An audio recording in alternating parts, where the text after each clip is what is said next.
नमस्कार मित्रांनो. MPSC, UPSC, तलाठी भरती, पोलीस भरती, झेड-पी, नगरपालिका, महानगरपालिका, टेट परीक्षा आणि टी-सी-एस, आय-बी-पी-एस मार्फत घेण्यात येणाऱ्या इतर सर्व महाराष्ट्रातील स्पर्धा परीक्षांमध्ये ईशान्य भारतातील राज्ये हा एक अत्यंत महत्त्वाचा टॉपिक आहे.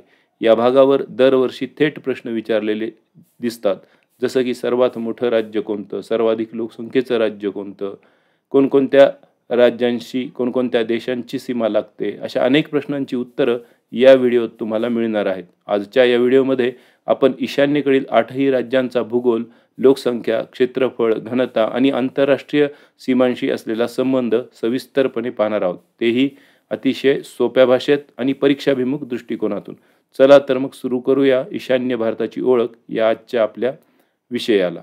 तुमच्यापुढे हा आपल्या भारताचा नकाशा आहे आणि आज जो पार्ट आपण शिकणार आहोत की ईशान्येकडील राज्ये ज्याला नॉर्थ ईस्ट इंडिया म्हणून संबोधलं जातं आणि दुसरीकडे एक लक्षात घ्या की याला अलीकडे टी-सी-एस आणि आय-बी-पी-एसच्या परीक्षेमध्ये याला ईशान्य भारत असंच म्हणतील असं नाही, तर त्या ठिकाणी उत्तर पूर्व भारत किंवा उत्तर पूर्व राज्य असंही म्हटलं जातं. त्यामुळे हे दोन्ही नाव तुम्ही लक्षात असू द्या.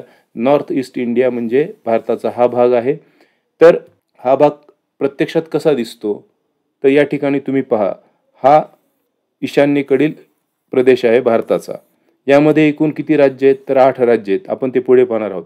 परंतु आता यू-पी-एस-सी परीक्षा असेल किंवा अलीकडे आपल्या एम-पी-एस-सी वगैरे परीक्षेत देखील तुम्हाला नकाशा दिला जातो आणि प्रश्न विचारला जातो त्यावरती की असा की तुम्हाला या ठिकाणी एखादं राज्य लोकेट करायला सांगितलं जातं किंवा त्या ठिकाणी या प्रकारे अनुक्रमांक दिले जातील आणि योग्य राज्यांच्या जोड्या लावा म्हणून सांगितलं जाऊ शकतं. तर अशा प्रकारे आपली तयारी सर्वांगीण असली पाहिजे.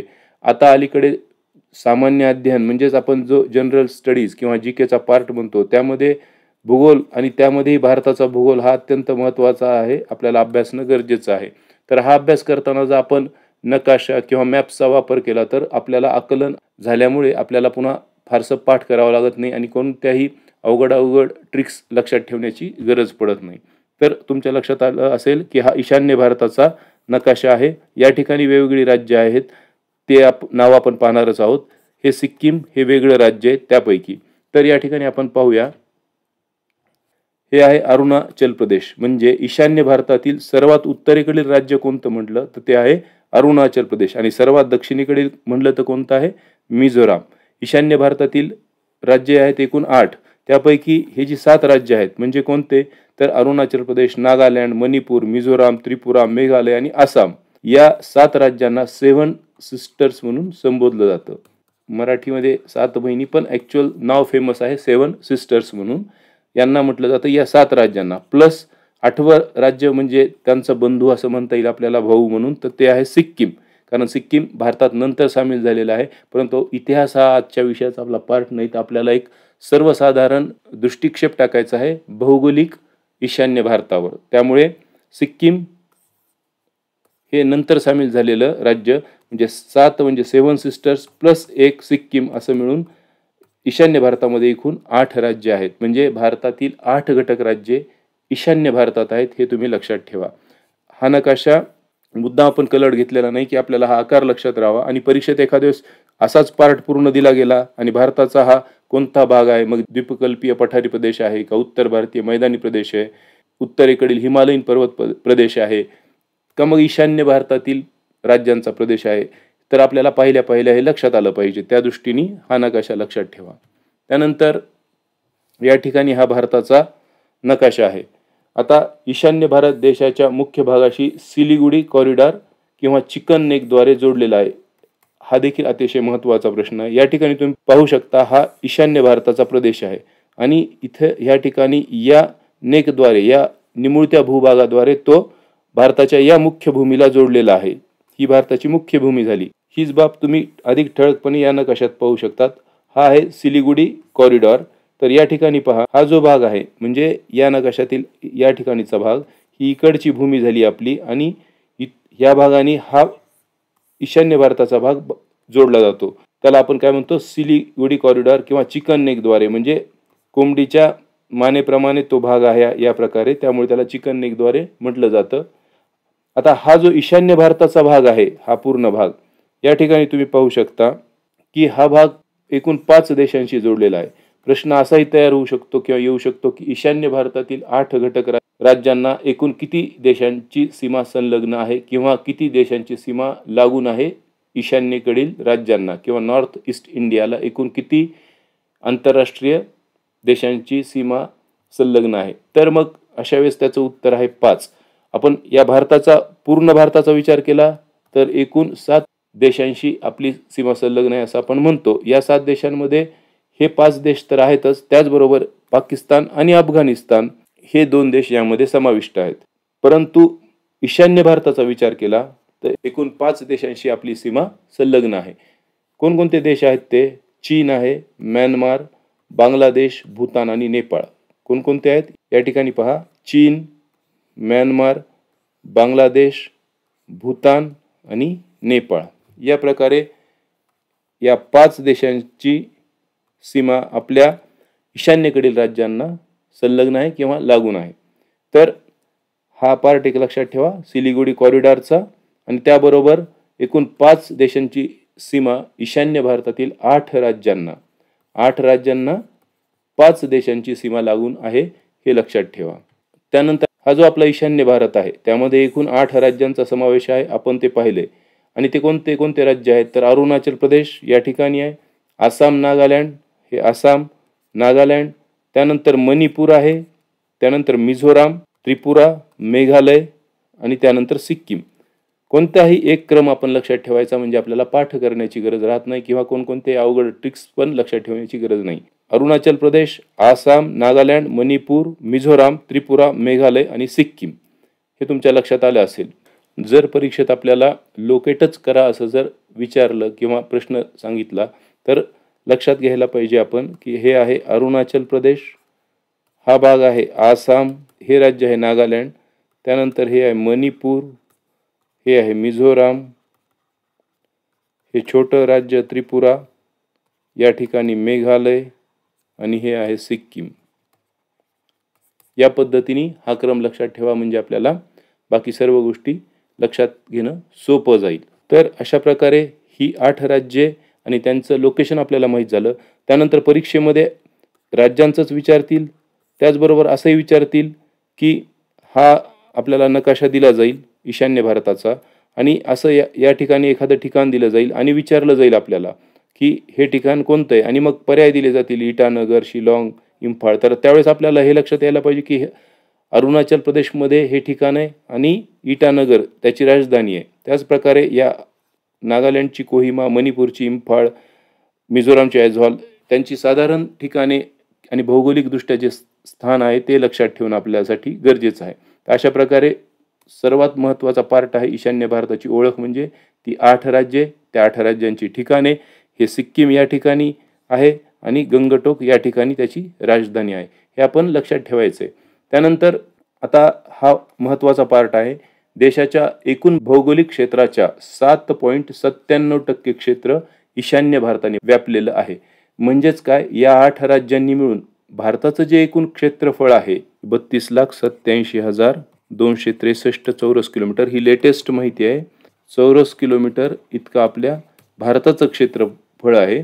त्यापैकी 7.97% म्हणजे सुमारे साधारणतः 8% क्षेत्रफळ म्हणजेच नॉर्थ ईस्ट इंडियानी म्हणजेच ईशान्य भारतानी किंवा ईशान्येकडील किंवा उत्तर पूर्व भारतातील 8 राज्यांनी मिळून भारताचं 8% क्षेत्रफळ, 8 राज्यांनी मिळून सुमारे 8% म्हणजेच किती तर 7.97% क्षेत्रफळ व्यापलेलं आहे. हा एक प्रश्न आपला आज तयार झाला. त्यानंतर लोकसंख्येच्या 3.78% भाग व्यापलेला आहे. कुणी? ईशान्य भारतातील 8 राज्यांमध्ये जी लोकसंख्या आहे या राज्यांची एकूण लोकसंख्या जी आहे ती भारताच्या 2011चा विचार केलेला आहे या ठिकाणी तर 121 कोटी सुमारे लोकसंख्या जी आहे होती आपली त्यावेळेस, त्यापैकी 3.78% म्हणजेच 3.8% देखील आपल्याला म्हणता येईल लक्षात ठेवण्यापुरतं की 3.8% लोकसंख्या आहे. म्हणजे 8 राज्यांनी भौगोलिक क्षेत्राच्या 8% म्हणजे 7.97% व्यापलेलं आहे आणि लोकसंख्येच्या 3.78 म्हणजेच 3.8 म्हणजे 8 आकडा जर आपण लक्षात ठेवला तर बरंच काही लक्षात राहील आपल्या. तर 3.8 म्हणजेच 3.78% लोकसंख्या जी आहे म्हणजेच भारताच्या एकूण लोकसंख्येपैकी इतकी म्हणजे 3.78% लोकसंख्या ईशान्य भारतामध्ये वसलेली आहे, त्या ठिकाणी ती राहते.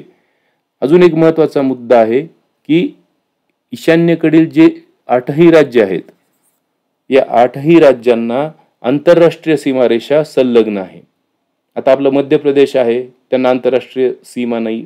महाराष्ट्राला इतर कोणत्या देशाची सीमा संलग्न नाही. परंतु ही जी 8 राज्य आहेत, 8ही राज्यांना इतर देशांची, परकीय देशांची सीमा लागून आहे, संलग्न आहे. तर अशी जी सीमारेषा आहे, आंतरराष्ट्रीय सीमारेषा, तिची लांबी किती आहे तर 5484 म्हणजे विचार केला आपण तर एकूण किती आहे ती सीमा 5484 किलोमीटर इतकी आंतरराष्ट्रीय सीमा ईशान्य भारताला संलग्न आहे. म्हणजे जर प्रश्न असा विचारला की ईशान्य भारताला संलग्न असलेल्या आंतरराष्ट्रीय सीमेची लांबी किती तर ती आहे 5484 किलोमीटर. हे लक्षात ठेवा, 5484 किलोमीटर इतकी आंतरराष्ट्रीय सीमा ईशान्य भारताला लाभलेली आहे. आणि जर भारताच्या एकूण आंतरराष्ट्रीय सीमेचा विचार केला, त्या लांबीचा विचार केला तर ती आहे 15,106.7 किलोमीटर. नवीन माहितीनुसार ती किती आहे 15,106.7 किलोमीटर. त्यातून साधारणतः 10,000 किलोमीटर जर आपण मायनस केली ढोबळ लक्षात ठेवण्यासाठी तर 5484 किलोमीटर ईशान्य भारताला आहे. म्हणजे भारताची एकूण सीमारेषा आपण लक्षात ठेवण्यापुरती जर अशी 15,000 लक्षात ठेवली, त्यातून 10,000 मायनस केल्यानंतर 5,000 किलोमीटर म्हणजेच 5484 किलोमीटर ही आंतरराष्ट्रीय सीमा ईशान्य भारताला संलग्न आहे, हे लक्षात ठेवा. आणि एकूण भारताचीही लक्षात ठेवा 15,106.7 किलोमीटर. अशा प्रकारे खूप महत्त्वाचे प्रश्न आपल्या या व्हिडिओमध्ये कव्हर होणार आहेत. आपण फक्त ओळख करून घेतोय. डिटेल व्हिडिओ जर तुमची इच्छा असेल तर पुढच्या भागामध्ये आपण तो करूयात. आता या ठिकाणी पहा, हा एक टेबल दिलेला आहे. हा टेबल पुढेही आहे, परंतु आपण या ठिकाणी त्याची माहिती घेऊया.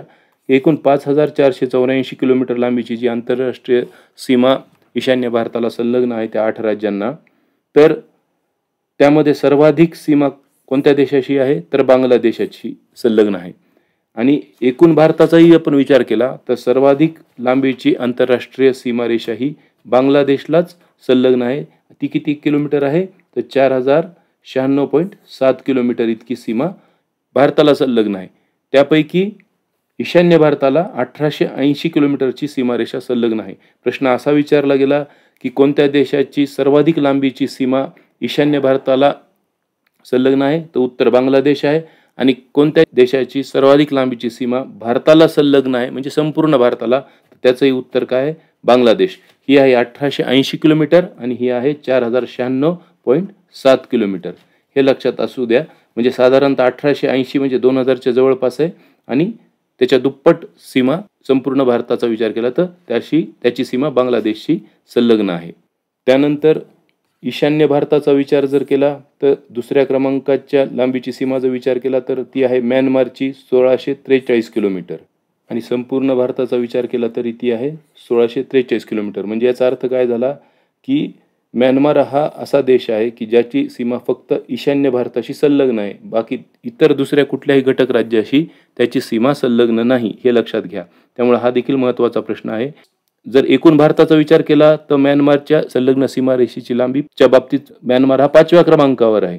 परंतु ईशान्य भारताचा विचार केला तर बांगलादेश 1 नंबरवर आहे आणि म्यानमार 2ऱ्या क्रमांकावर आहे. म्हणजे आपल्याला अनुक्रम जरी विचारला, संपूर्ण भारताचा विचारला तरी यायला हवा आणि ईशान्येकडील राज्याचा विचारला तरी यायला हवा. त्यानंतर चीनचा विचार केला तर 1346 किलोमीटर लांबीची सीमा संलग्न आहे नॉर्थ ईस्टर्न स्टेटला. तर या बाबतीत 3ऱ्या क्रमांकावर आहे चीन. ईशान्य भारताचा विचार केला लांबीचा तर चीन 3ऱ्या क्रमांकावर आहे आणि संपूर्ण भारताचा विचार केला तर 3488 किलोमीटर इतकी लांबीची सीमारेषा चीनशी संलग्न आहे.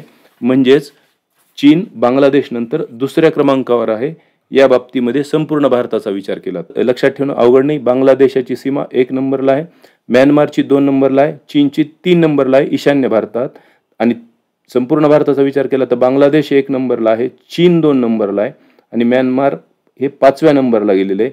3 नंबरला पाकिस्तानची सीमारेषा आहे आणि पाकिस्तानची सीमारेषेची लांबी किती आहे तर 3323 किलोमीटर. पाकिस्तानच्या सीमारेषेची लांबी किती आहे 3000, या ठिकाणी लिहितो, पाकिस्तानच्या सीमारेषेची लांबी आहे 3323 किलोमीटर. भूतान 4 क्रमांकावर येतं 516 किलोमीटर आणि नेपाळ आहे 5व्या क्रमांकावर 99 किलोमीटर. म्हणजे ईशान्य भारताचा विचार केला तर बांगलादेश, म्यानमार, चीन, भूतान, नेपाळ असा अनुक्रम लागतो. आणि तोच आपण एकूण भारताचा विचार केला तर भूतानशी 699 किलोमीटरची आहे आणि हे 6व्या क्रमांकावर राज्य आहे. आणि नेपाळचा विचार केला तर इथं 99 आहे ईशान्य भारतात आणि संपूर्ण भारताचा विचार केला तर 1751 आहे. त्या बाबतीत नेपाळ 4थ्या क्रमांकावर आहे. म्हणजे संपूर्ण भारताचा विचार केला तर सर्वाधिक सीमारेषा संलग्न बांगलादेशची आहे, 2 नंबर चीनचा आहे, 3 नंबर आपण पाहिलं पाकिस्तानचा आहे, 4 नंबर नेपाळचा आहे, त्यानंतर 5 नंबर जो आहे तो म्यानमारचा आहे, 6 भूतान आहे आणि 7व्या क्रमांकावर आहे अफगाणिस्तान. तर अफगाणिस्तानला संलग्न असणाऱ्या सीमारेषेची लांबी किती आहे तर ती आहे 106 किलोमीटर.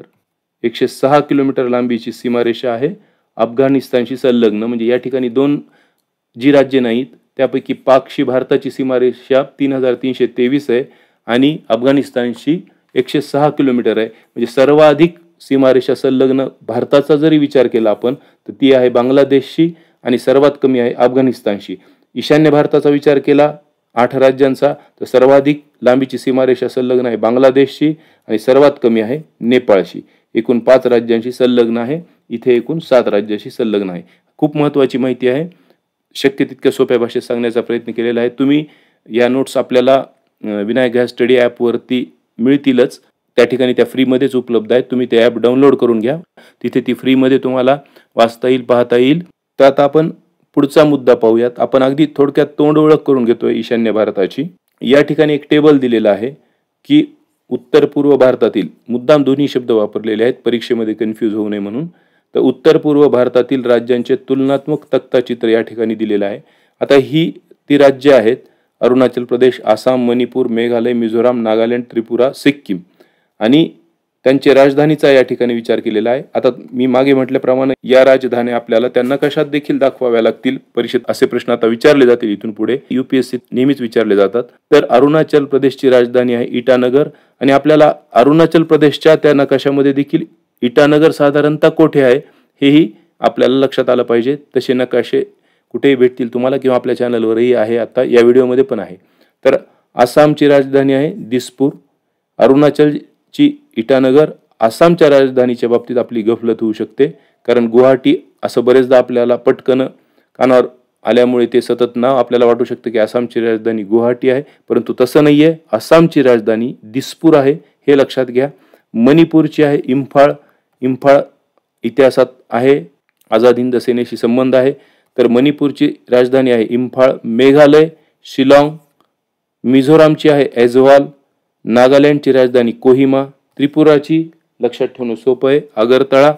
सिक्कीमची आहे गंगटोक. तर राजधान्या लक्षात ठेवणं तसं सोपं आहे. सिक्कीम वरच्या बाजूला थोडंसं आयसोलेटेड राज्य आहे, त्याची राजधानी आहे गंगटोक. त्यानंतर अरुणाचल प्रदेश सर्वात उत्तरेला आहे वरच्या बाजूला, त्याची राजधानी आहे इटानगर. सिक्कीमची राजधानी गंगटोक आणि अरुणाचलची राजधानी आहे इटानगर. त्यानंतर आसामची माहिती आहे आपल्याला दिसपूर आहे. मणिपूर इम्फाळ आहे. मेघालय शिलाँग आहे. मिझोराम ऐझवाल आहे आणि नागालँडची कोहिमा. त्रिपुराची लक्षात राहते आगरतळा. तर या राजधान्या अतिशय महत्त्वाच्या आहेत, परीक्षेत विचारल्या जातात, त्यामुळे त्या पाठ करून टाका. त्यानंतर आणि या राजधान्या पाठ करताना कोणतीही ट्रिक वगैरे वापरू नका कारण परीक्षेमध्ये आपल्याला तेवढा वेळ नसतो कोणती ट्रिक आठवण्याचा, तर त्यामुळे हे सहज लक्षात राहतं 4-5 वेळा आपण पाहिलं तर. यानंतर क्षेत्रफळाचा जर विचार केला, या ठिकाणी क्षेत्रफळ दिलेलं आहे. अरुणाचल प्रदेशचं क्षेत्रफळ आहे 83,743 चौरस किलोमीटर. त्यानंतर आसामचं 78,438 आणि या ठिकाणी इतर राज्यांचेही क्षेत्रफळ दिलेले आहेत. सिक्कीमचं आपल्याला या ठिकाणी दिसतं सर्वात कमी क्षेत्रफळाचं राज्य आहे आणि त्याच वेळेस अरुणाचल हे सर्वाधिक क्षेत्रफळाचं राज्य आहे, म्हणजे ईशान्य भारताच्या संदर्भात आपण म्हणतोय. आणि अरुणाचल प्रदेश नंतर आसामचा क्रमांक त्या ठिकाणी दिसतो आपल्याला या ठिकाणी क्षेत्रफळानुसार सर्वात मोठं राज्य कोणतं आहे तर अरुणाचल प्रदेश आहे आणि सर्वाधिक लोकसंख्या असलेलं राज्य आसाम आहे. हे दोन महत्त्वाचे मुद्दे आहेत, ते लक्षात असू द्या. या ठिकाणी पाहूत आपण की अरुणाचलची लोकसंख्या आहे 13.84 लाख, पण आसामची आहे 3.12 कोटी. आणि या ठिकाणी तुम्ही जर पाहिलं तर कोटी लोकसंख्या असणारं फक्त एकमेव राज्य म्हणजे आसाम आहे. त्यामुळे ईशान्य भारताचा विचार केला तर सर्वाधिक लोकसंख्येचं राज्य कोणतं आहे आसाम. आणि ही लोकसंख्या 2011च्या संदर्भात आहे. तर आसामची लोकसंख्या आहे 3.12 कोटी. त्यानंतर इतर राज्यांचा विचार केला आपण, जसं की आपण आत्ता आसाम पाहिलं तर आसामची 3.12 कोटी आहे सर्वाधिक लोकसंख्या. तर मग सर्वात कमी कोणती आहे या ठिकाणी तुम्ही जर पाहिलं तर लक्षात येईल की सर्वात कमी लोकसंख्या आहे सिक्कीमची. हेही लक्षात आलं आपल्या, साधारणतः 6 लाख आहे. त्यानंतर आसाम नंतर दुसऱ्या क्रमांकाचं लोकसंख्येचं राज्य जर विचार केलं ईशान्य भारतातलं तर त्या ठिकाणी तुम्हाला दिसून येईल की त्रिपुराची आहे 36.74. त्रिपुराची म्हणजे साधारणतः सुमारे 37 लाख असं म्हणता येईल आपल्याला. तर आसाम आहे 1 नंबरला आणि त्रिपुरा आहे 2 नंबरला. हे लक्षात ठेवा. लोकसंख्येच्या बाबतीमध्ये आसाम 1 नंबरला आहे, प्रथम क्रमांकाचं राज्य आहे. त्रिपुरा दुसऱ्या क्रमांकाचं राज्य आहे आणि सिक्कीमची लोकसंख्या सर्वात कमी म्हणजे 6 लाख आहे. हे तर तुमच्या आता लक्षात आलं असेल. त्यानंतर या ठिकाणी हा जो कॉलम दिलेला आहे तो आहे लोकसंख्येच्या घनतेचा कॉलम. या ठिकाणी पाहिल्या लक्षात येतं की अरुणाचल प्रदेशची लोकसंख्येची घनता ही फक्त म्हणजे दर चौरस किलोमीटर मागे असणारी लोकसंख्या, तर त्याचा विचार केला तर अरुणाचल प्रदेशची सर्वात कमी आहे या ठिकाणी लिहिलेलं आहे. तर ती किती आहे फक्त 17 आहे. हा प्रश्न आलेला आहे याच्या आधी खूपदा. अरुणाचल प्रदेशची लोकसंख्येची घनता सर्वात कमी म्हणजे ती आहे 17 आणि सर्वाधिक घनतेचा जर विचार केलं तर या ठिकाणी आहे आसाम. त्या खालोखाल आहे त्रिपुरा. म्हणजे सर्वाधिक लोकसंख्या आणि लोकसंख्येची सर्वाधिक घनता या बाबतीमध्ये आसाम आहे. त्रिपुरा दुसऱ्या क्रमांकाला आहे लोकसंख्येच्या बाबतीत आणि घनतेच्या बाबतीत. म्हणजे 398 जर आसामची आहे घनता लोकसंख्येची तर त्रिपुराची आहे 350. हे दोन्ही लक्षात ठेवणं फारसं काही अवघड नाहीये.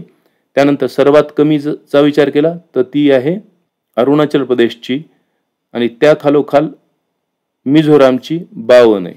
शीर्षस्थ राज्याचा विचार केला तर आसाम आणि त्रिपुरा आणि तळाकडून विचार केला तर सर्वात शेवटचं म्हणजे 8व्या क्रमांकाचं घनतेचं राज्य असणारे 17 घनता असलेले अरुणाचल प्रदेश आणि 7व्या क्रमांकाचं खालच्या बाजूने दुसऱ्या क्रमांकावर कोणतं येईल तर 52 घनता असणारं या ठिकाणी पहा मिझोराम. 52 घनता असणारं मिझोराम. म्हणजे लोकसंख्येच्या बाबतीत आपल्याला आसाम, सिक्कीम, त्रिपुरा, अरुणाचल प्रदेश आणि मिझोराम ही राज्ये लक्षात ठेवायची आहेत. या ठिकाणी आहे लोकसंख्येची सर्वाधिक घनता ही आसाममध्ये आहे. तर लक्षात आलं. एकूण ईशान्य भारताचा जर आपण विचार केला या ठिकाणी तर क्षेत्रफळ आहे 2,62,179 किलोमीटर. 2,62,179 किलोमीटर. आपण मागेच पाहिलं की साधारणतः 8% भूभाग व्यापलेला आहे. 8% म्हणजेच ॲक्च्युअल त्या ठिकाणी किती होतं तर 7.97% इतका भूभाग त्यांनी व्यापला होता हे आपण पाहिलंय. तर महत्त्वाचा आकडा आहे 7.97% भूभाग व्याप्त आहे ईशान्य भारत आणि भारताचा केलेला. आता या ठिकाणी अखिल भारताचं क्षेत्रफळ किती दिलेलं आहे आपण 32,87,263 चौरस किलोमीटर. तर हे क्षेत्रफळ देखील लक्षात असू द्या की 32,87,263 चौरस किलोमीटर ही लेटेस्ट माहिती आहे. आणि यापूर्वी काही ठिकाणी 469 म्हणजे 32,87,469 असाही आकडा तुम्ही कुठे वाचलेला असू शकतो, परंतु ही एकदम लेटेस्ट माहिती असल्यामुळे 32,87,263 हाच आकडा तुम्ही लक्षात ठेवा. भारताची 2011ची लोकसंख्या साधारणतः 121 कोटी होती. त्यापैकी 4.58 कोटी लोकसंख्या वास करते ईशान्य भारतामध्ये. हे प्रमाण किती होतं तर 3.78% इतकं हे प्रमाण होतं. हे तुम्ही लक्षात ठेवा. म्हणजेच 7.97% क्षेत्रफळ आणि 3.78% लोकसंख्या ही ईशान्य भारतात भारताच्या तुलनेत किंवा भारताच्या प्रमाणात त्या ठिकाणी ती वास करते. म्हणजेच आपण जर विचार केला तर एकूण क्षेत्रफळाच्या आणि एकूण लोकसंख्येच्या फार कमी प्रमाणात ईशान्य भारताचा वाटा आपल्याला दिसून येतो. तर लक्षात आलं तुमच्या? त्यानंतर अतिशय महत्त्वाचा टेबल आहे हा आंतरराष्ट्रीय सीमावर्ती राज्ये. तर आंतरराष्ट्रीय सीमेवर लागून असलेली किंवा संलग्न असणारी राज्ये कोणती यावर हमखास प्रश्न विचारला जातो. यापुढे नकाशा देऊन देखील विचारलं जाईल की कोणतं राज्य कशाशी संलग्न आहे, कोणत्या देशाशी संलग्न आहे. या टेबलची माहिती आपण यापूर्वीच्या स्लाइडमध्ये घेतलेली आहे. तर आता या ठिकाणी आपण पाहूयात की राज्य, सीमा संलग्न असणारे देश आणि सीमा संलग्न असणारे भारतीय राज्ये यांचा विचार करूयात. अतिशय सोपा पार्ट आहे, परंतु आपल्याला काळजीपूर्वक अभ्यासणं गरजेचं आहे. तर या ठिकाणी तुम्हाला हा नकाशा देखील दिसतोय. तर आपण अतिशय सोप्या भाषेमध्ये समजून घेऊयात. तर पहिलं राज्य आहे अरुणाचल प्रदेश, जे या उत्तर बाजूला आहे. या ठिकाणी तुम्ही पहा, या राज्याचा विस्तार या प्रकारे आहे. या ठिकाणी थोडा यू आकारामध्ये हे राज्य या ठिकाणी आपल्याला दिसतं, उलट्या यू मध्ये. तर याला संलग्न असणारे देश कोणते? तर 3 देशांशी संलग्न. या ठिकाणी आपण लिहूयात की 3 देशांशी संलग्न आहे. चीन, हा भाग जो आहे तो पूर्ण चीनचा आहे, वरचा भाग या बाजूचा. तर चीनशी संलग्न आहे. त्यानंतर भूतान आणि हा जो भाग आहे हा म्यानमारचा भाग आहे, हा पूर्ण इथपर्यंत. तर म्यानमारशी म्हणजेच अरुणाचल प्रदेशची सीमा 3 देशांशी संलग्न आहे, चीन, भूतान आणि म्यानमार या देशांशी. या ठिकाणी चीन आहे, भूतान देश आणि या ठिकाणी हे म्यानमार हा देश. त्यानंतर आसामचा जर आपण विचार केला तर आसामची सीमा, हा पिवळा पाड जो दिसत आहे हा आसामचा आहे. आसामची सीमा 2च देशांशी आहे, हे उत्तर बाजूला भूतानशी आहे आणि या ठिकाणी बांगलादेशशी आहे. म्हणजे आसामची सीमा या ठिकाणी उत्तरेला भूतानशी आणि साधारणतः नैऋत्य वगैरे बाजूला, पश्चिम नैऋत्य अशा बाजूला जर विचार केला तर बांगलादेशशी संलग्न आहे. त्यानंतर मणिपूर या राज्याचा विचार करूयात. हे मणिपूर आहे. तर मणिपूरची सीमा फक्त म्यानमारशी संलग्न आहे. आता या ठिकाणी जी राज्य आहेत त्यांची सीमा फक्त म्यानमारशी संलग्न आहे. त्यामध्ये मणिपूर जे राज्य आहे त्यांची सीमा कोणत्या याला संलग्न आहे? फक्त म्यानमारला, म्हणजे एका देशाशी संलग्न आहे. त्यानंतर मेघालय या ठिकाणी आहे. तर मेघालयचा जर आपण विचार केला तर तुम्हाला दिसून येईल की मेघालयची सीमा फक्त बांगलादेशशी संलग्न आहे. म्हणजे मणिपूरची सीमा म्यानमारला संलग्न आहे, तर मेघालयची सीमा फक्त बांगलादेशला संलग्न आहे. म्हणजे फक्त बांगलादेशनीच ते राज्य वेढलं गेलेलं आहे. त्यानंतर मिझोरामचा विचार करूयात. या ठिकाणी मिझोराम आहे. मिझोरामची सीमा मात्र म्यानमारशी आहे या बाजूला आणि पश्चिमेचा विचार केला तर बांगलादेशशी आहे. हा पूर्ण प्रदेश इथपर्यंत बांगलादेशचा भाग आहे आणि या ठिकाणी जो आहे तो म्यानमारचा भाग आहे. पण त्यानंतर नागालँड हा प्रदेश आहे. तर नागालँडची सीमा देखील फक्त म्यानमार याच परकीय देशाशी संलग्न आहे. त्यानंतर त्रिपुरा या ठिकाणी हा छोटा पार्ट. त्रिपुराचा जर विचार केला तर त्याची सीमा फक्त बांगलादेशशी संलग्न आहे. म्हणजे नागालँडची पण एकाच देशाशी आणि त्रिपुराची पण एकाच देशाशी संलग्न आहे, बांगलादेशशी. तर 2 राज्य असे आहेत, म्हणजे कोणते? एक तर त्रिपुरा आणि दुसरं मेघालय, की ज्यांची सीमा फक्त बांगलादेशशी संलग्न आहे. परीक्षेच्या दृष्टीने हे लक्षात ठेवा, मेघालय आणि त्रिपुरा या ठिकाणीच आहेत हे दोन्ही पण, आणि यांची सीमा बांगलादेशशी संलग्न आहे, फक्त एकाच देशाशी संलग्न आहे. मेघालय आणि त्रिपुरा या 2 राज्यांची सीमा फक्त बांगलादेशशी संलग्न आहे. त्यानंतर सिक्कीम या बाजूला आहे सिक्कीम. तर सिक्कीमची सीमा जी आहे ती चीनशी संलग्न आहे. या बाजूला पश्चिमेला नेपाळशी पण आहे आणि पूर्वेला भूतानशी पण संलग्न आहे. चीन, भूतान आणि नेपाळ म्हणजे या 3 देशांची याची सीमा संलग्न आहे. हे असं राज्य आहे की ज्याची सीमा अंतर्गत बाजूला म्हणजे स्वतःच्या देशाशी एकाच राज्याशी संलग्न आहे, मात्र 3 देशांशी संलग्न आहे आणि फक्त एका राज्याशी संलग्न आहे. तर ते राज्य आहे पश्चिम बंगाल. म्हणजे सिक्कीम या राज्य असं वैशिष्ट्यपूर्ण आहे, त्याची सीमा 3 देशांशी संलग्न आहे, मात्र स्वतःच्या देशाशी फक्त एका राज्याशी संलग्न आहे. तर हेही महत्त्वाचं आहे, लक्षात ठेवा. त्यानंतर आता पाहूयात हे जी राज्य आहेत त्यांची भारतीय सीमा संलग्न असलेले राज्य कोणते ते बघूया. तर अरुणाचल प्रदेश याची सीमा आहे आसाम या ठिकाणी तुम्ही पाहू शकता, आणि दुसरं आहे नागालँड. म्हणजे अरुणाचलची सीमा फक्त 2च राज्यांशी संलग्न आहे. एक तर आहे आसाम आणि दुसरा आहे नागालँड. आसाम असा आकार आहे अरुणाचलचा. त्यानंतर आसामची सीमा एकूण 7 राज्यांशी संलग्न आहे. ती कोणकोणती? हे आसाम आहे सेंटरचं. त्यामुळे त्याची सीमा संलग्न आहे. अरुणाचलला आहे, आपण आत्ताच पाहिलं इथं. त्यानंतर नागालँडला आहे, मणिपूर आहे, या बाजूला मेघालयशी पण आहे. मेघालय त्याच्या अंतर्गत भागात असल्यासारखंच आहे. त्यानंतर मिझोराम आणि पश्चिम बंगाल.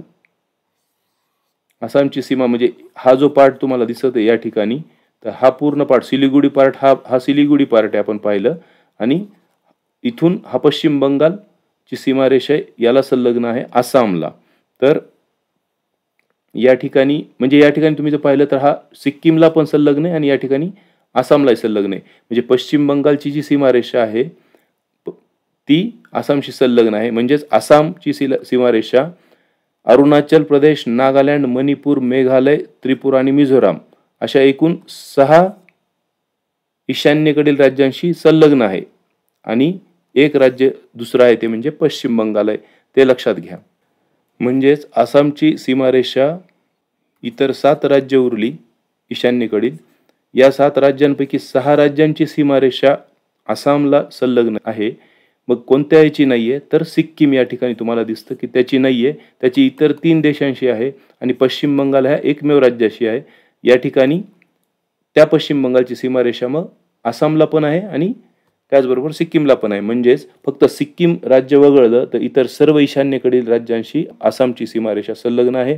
सर्वाधिक राज्यांशी सीमारेषा संलग्न असणारं आसाम हे एकमेव राज्य आहे आणि एकूण 7 राज्यांशी त्याची सीमारेषा संलग्न आहे. पैकी एक राज्य पश्चिम बंगाल आहे, जे ईशान्येकडील नाही आहे. बाकी 6 राज्य ही ईशान्येकडील आहेत, ज्यामध्ये सिक्कीमचा फक्त समावेश नाही आहे. त्यानंतर मणिपूरचा जर आपण विचार केला तर मणिपूरची सीमारेषा या ठिकाणी ही मणिपूर आहे. मणिपूर इथे वरती नागालँडला त्याची सीमारेषा संलग्न आहे, खाली मिझोरामला संलग्न आहे, त्याचबरोबर या बाजूला आसामला देखील संलग्न आहे.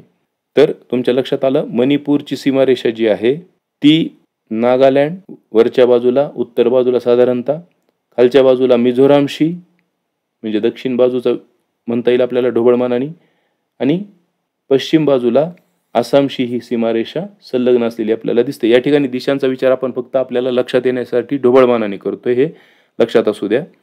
त्यानंतरचं राज्य आहे मेघालय आणि याची सीमारेषा फक्त आसामशी संलग्न आहे. तर हे मेघालय राज्य जे आहे ते पोटामध्ये आहे या ठिकाणी आसामच्या, आणि त्याची सीमारेषा फक्त आसाम या राज्याशी संलग्न आहे. त्याचबरोबर सर्व बाजूला बांगलादेश हा देश आहे. या ठिकाणी आपण पाहिलं की बांगलादेश या देशाशी त्याची सीमारेषा संलग्न आहे आणि आसाम ह्या एकमेव राज्याशी सीमारेषा संलग्न आहे. म्हणजे या ठिकाणी पहा, मेघालयचा विचार केला तर याची सीमारेषा एका देशाशी आहे आणि एकाच राज्याशी आहे. अरुणाचलचा विचार केला तर 3 देशांशी 2 राज्यांशी, आणि सिक्कीमचा जर आपण या ठिकाणी विचार केला तर 3 देशांशी आणि एका राज्याशी.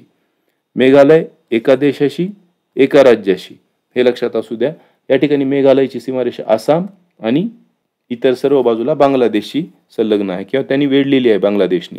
त्यानंतर मिझोरामची सीमारेषेचा आपण विचार केला ती या ठिकाणी हे राज्य आहे, इकडे म्यानमार आणि इकडे बांगलादेश संलग्न आहे. त्याचबरोबर राज्यांचा विचार केला तर मिझोरामची सीमारेषा या ठिकाणी तुमच्या लक्षात येईल. आता या ठिकाणी हे मिझोराम आहे, तर या मिझोरामची सीमारेषा या बाजूला म्यानमारशी आहे, या बाजूला बांगलादेशशी आहे, आपण पाहिलं. त्याचबरोबर या ठिकाणी पहा ही त्रिपुराशी आहे, या ठिकाणी आसामशी पण आहे आणि वरच्या बाजूला मणिपूरशी आहे. म्हणजे उत्तर बाजूचाच विचार केला आपण किंवा ईशान्य बाजूचा विचार केला त्या राज्याच्या तर मणिपूरशी आहे, उत्तरेला आसामशी आहे आणि वायव्येला आपल्याला म्हणता येईल एक ढोबळमानाने की त्रिपुराशी आहे. म्हणजेच मिझोरामची सीमारेषा या ठिकाणी आसाम, या ठिकाणी मणिपूर आणि या ठिकाणी त्रिपुरा अशा 3 राज्यांशी संलग्न आहे. त्याचबरोबर आता पुढचा राज्य नागालँड आहे. या ठिकाणी तर नागालँडचा विचार केला तर म्यानमारशीच आहे एका देशाशी, परंतु जर राज्यांचा विचार केला तर या बाजूला आसामशी संलग्न आहे, खालच्या बाजूला मणिपूरशी आहे, उत्तर बाजूला अरुणाचल प्रदेशशी ही सीमारेषा संलग्न आहे. म्हणजे नागालँडची 3 राज्यांशी एका देशाशी संलग्न आहे. त्रिपुराचा विचार केला या ठिकाणी तर त्रिपुराच्या इतर सर्व बाजूनी बांगलादेश आहे त्याचबरोबर त्रिपुराची सीमारेषा या ठिकाणी आसामशी आहे आणि मिझोरामशी आहे. मिझोरामशी देखील आहे आणि आसामशी देखील आहे. या ठिकाणी जरी थोडंसं आपल्याला ते लक्षात ठेवता येईल का असा प्रश्न निर्माण झाला तरी अतिशय सोपा भाग आहे हा लक्षात ठेवण्यासाठी. आपण अजून एक व्हिडिओ फक्त यासाठी करूया म्हणजे आपल्याला ते पाठच होऊन जाईल. तर त्रिपुराची सीमारेषा आसाम आणि मिझोरामशी आहे या ठिकाणी दिसतं आपल्याला. त्यानंतर शेवटचं राज्य राहिलं सिक्कीम, जे की वेगळं राज्य आहे. ही 7 राज्य 7 सिस्टर्स म्हणून ओळखली जातात. आपण पाहिलं तर सिक्कीम आपण सुरुवातीलाच पाहिलं की 3 देशांशी आणि स्वतःच्या देशातील फक्त एका राज्याशी सीमारेषा संलग्न असणारे हे राज्य आहे.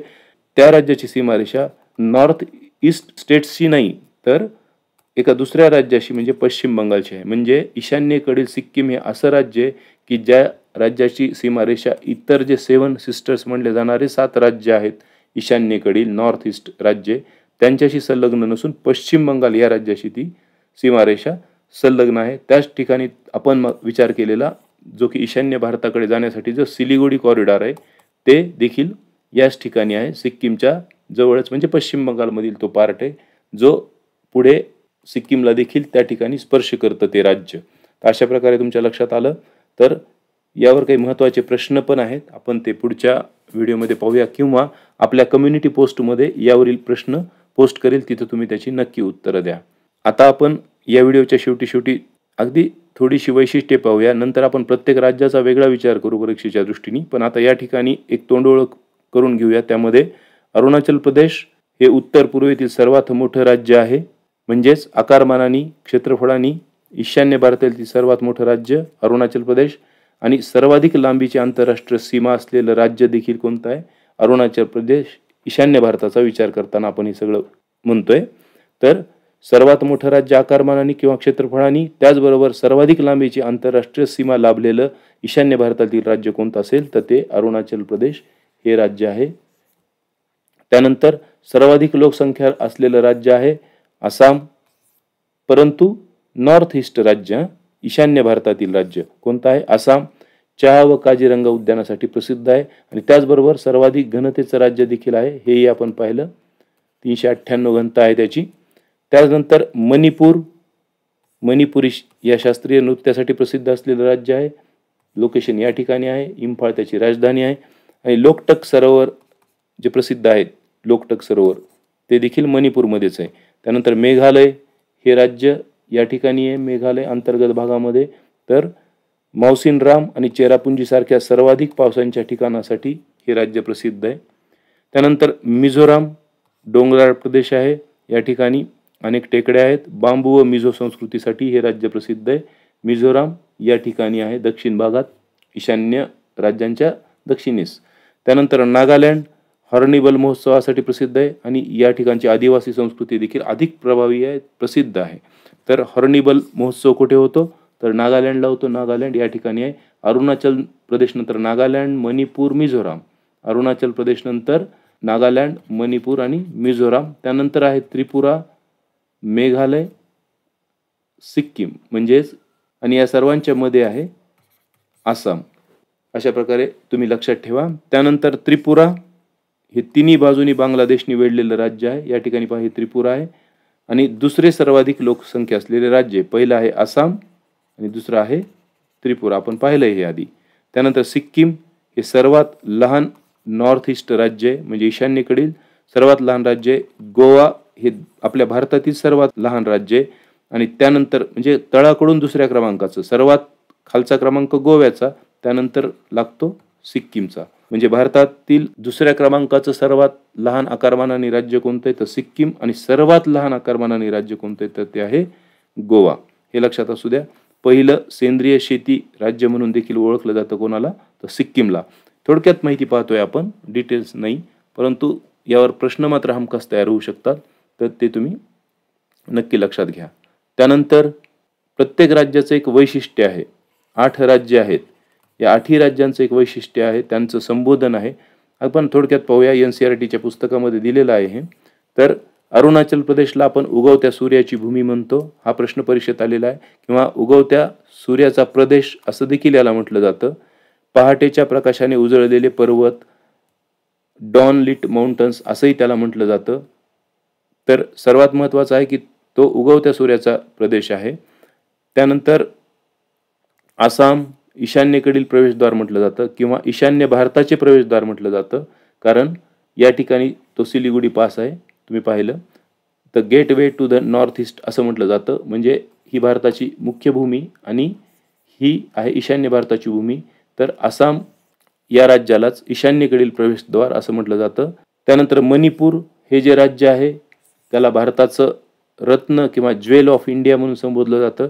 मेघालय अंतर्गत भागातील हे मेघालय जे राज्य आहे त्याला ढगांचे निवासस्थान किंवा अबोड ऑफ क्लाउड्स असं म्हटलं जातं.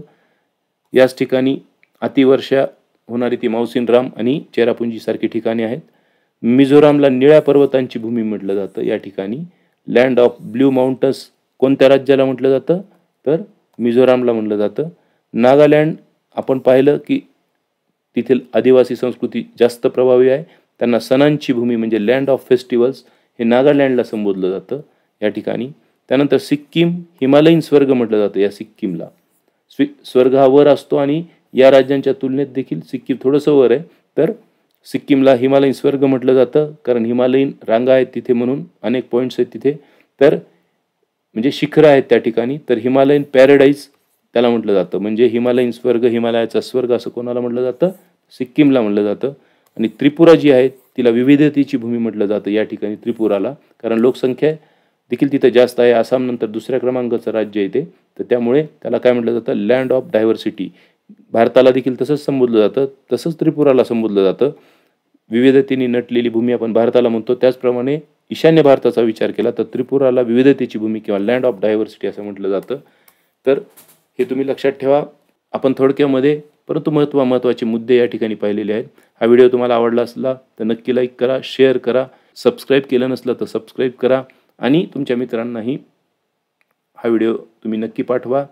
तुमच्या काही सूचना असतील तर त्या कमेंट बॉक्समध्ये नमूद करा. त्याचबरोबर आपण आपलं कम्युनिटी टॅब देखील ओपन केलेली आहे, त्यामुळे तुमची सूचना तुम्ही कमेंटमध्येच द्याव्या असंही नाही. व्ह्यू चॅनल केल्यानंतर सुरुवातीला तुम्हाला एक कम्युनिटी टॅब येते, त्या ठिकाणी तुम्ही क्लिक केल्यानंतर तुम्ही त्या ठिकाणी तुमचं म्हणणं देखील पोस्ट करू शकता. तुमचा विचार किंवा तुमचं काही जमत असेल तर ते त्या ठिकाणी मांडू शकता. आम्ही त्याचं उत्तर नक्की देऊ. तर पुन्हा भेटूया पुढच्या व्हिडिओमध्ये. धन्यवाद.